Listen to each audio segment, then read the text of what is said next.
All right, let's get you another important voice on the broadcast. Mr. N.K. Singh, a former chairman of Finance Commission, joins me on the broadcast. Sir, thank you so much for taking out the time. Let me start by asking you an interesting but an important data point that we are reflecting on our screens right now, which is that the FM mentioned the word tax 117 times in her speech today. And that pretty much sums it up, doesn't it? Just how important that these tax measures that she's announced this time around will be for the economy. Your take, sir. Well, I think that I have not taken a reckon of how many times she I just mentioned in terms of the importance of it for the economy and the... It is certainly very important that from the viewpoint of any investment and investment planning, the issue of taxes no doubt are a significant factor in being able to decide on whether or not it would be profitable to make that investment. So I think that this is also linked with growth. It is linked with investment decisions. It is linked with a multiplicity of factors. And therefore, she would have mentioned this word, and she has mentioned this word several times in her budget. And from the viewpoint of an average viewer, no doubt this is a centerpiece of the sort of change which I regard as transformative, which FM has announced. Many of us who have been involved in tax reforms earlier do regard this to be even beyond audacity, to have imagined such a deep rationalization of the tax structure, which she has voluntarily given up more than 1 lakh of crores in terms of revenue foregone. Yes. But I think that we need to look at two other aspects when we look at looking at the budget. One is that she has been able to make this transformative change in the taxation policies and taxation structure consistent with compliance to the need for keeping fiscal deficits under control. She has taken on happily the target of 4.5% fiscal deficit for the next year.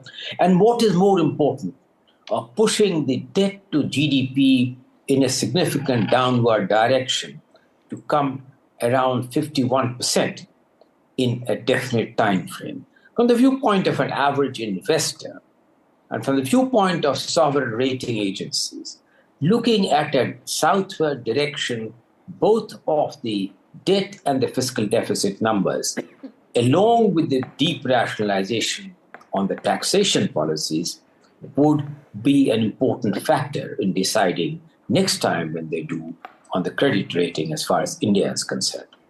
But this budget is an overall budget. Look at every segment of society. Look at agriculture. We give credit to Mr. Trump for having now thought of making America great and the emphasis on manufacture in America. But the Prime Minister had thought of this somewhat earlier to give a mark.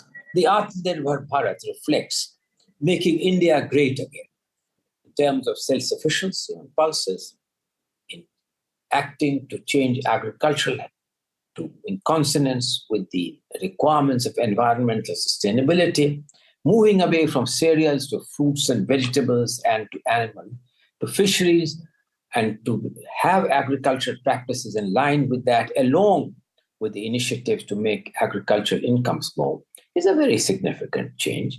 The changes for the MSME sector are very far-reaching. The changes which have been made for enabling India to use and harness the technology of artificial intelligence. Hold your thought there, sir. Hold your thought. You've made some very important points regarding this budget, and let me take some of them.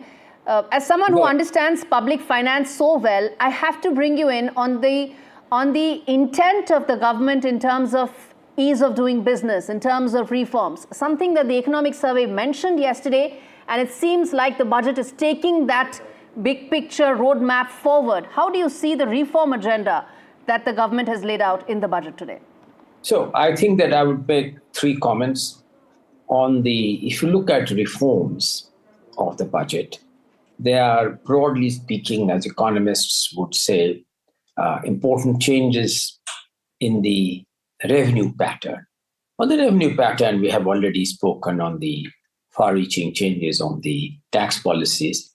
On the indirect tax policies, she has also hinted on deep rationalization of customs and, of course, on internal taxes, what the really expectations are from the GST Council. On the expenditure pattern, she has made important changes in giving priority to agriculture, to skill development, enhancing the expenditure for health and education. Skilling in particular has been an important change. And the congruence between monetary and fiscal policy. Namely, all this is really happening. Few countries are in that sweet spot which international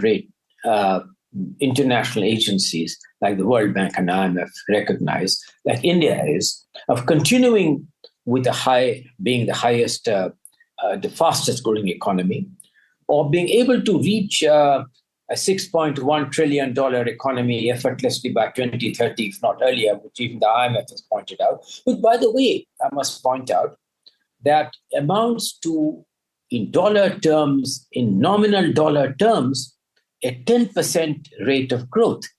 If you look at the compounded value of this, we aren't doing too badly. And if this can be really somewhat enhanced in nominal terms, while keeping inflation under control, I think it makes a very transformative changes. Look at the opening up already as she has done on the insurance sector to attract direct foreign investment in a very important, fast-growing sector of the economy.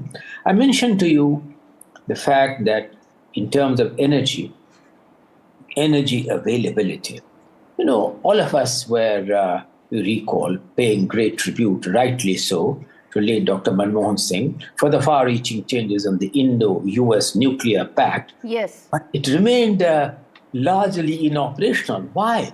Because it is awaiting the changes which the finance minister has announced today, namely being able to get private capital into nuclear thing by the changes on the insurance aspects of this nuclear thing.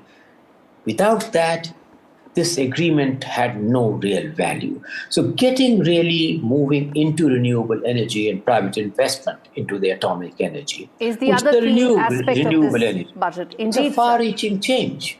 Indeed, sir. Indeed. Thank you so much, sir, as always, for giving your expert take and your perception of this budget.